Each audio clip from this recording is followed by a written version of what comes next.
আসসালামু আলাইকুম। কেমন আছেন সবাই? আশা করি সবাই ভালো আছেন। তো আজকে আমি চলে এসেছি 18 মাসের বাচ্চার জন্য একটি সহজ এবং হেলদি একটি ব্রেকফাস্ট রেসিপি নিয়ে। এটি তৈরি করতে যেমন খুব কম সময় লাগে, তেমনি বাচ্চার জন্য খুবই হেলদি একটি খাবার। আচ্ছা, তো এখন এটি তৈরি করতে আমাদের যা যা লাগছে: ওটস এবং একটি ডিম। তো এর জন্য আমরা চুলাতে ছোট্ট একটি হাঁড়ি নিয়ে নিব। এতে দিয়ে দিব 2 চামচ ওটমিল এবং 1 কাপ পানি।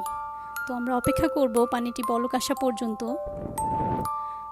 তো পানি বলক চলে আসলে এর মধ্যে আমরা দিয়ে দিব আগে থেকে ফেটিয়ে রাখা একটি ডিম। এই পর্যায়ে আপনারা এখানে লবণ অ্যাড করতে পারেন। আমি ডিমেই আগে থেকে লবণ অ্যাড করে রেখেছিলাম। 1 বছরের নিচে বাচ্চাদের জন্য লবণ না দেওয়াটাই উত্তম। আমি আমার বেবির জন্য 1 বছরের আগে কোনো প্রকার লবণ ইউজ করিনি। তো 1 বছরের পর থেকে আমি লবণ দিচ্ছি।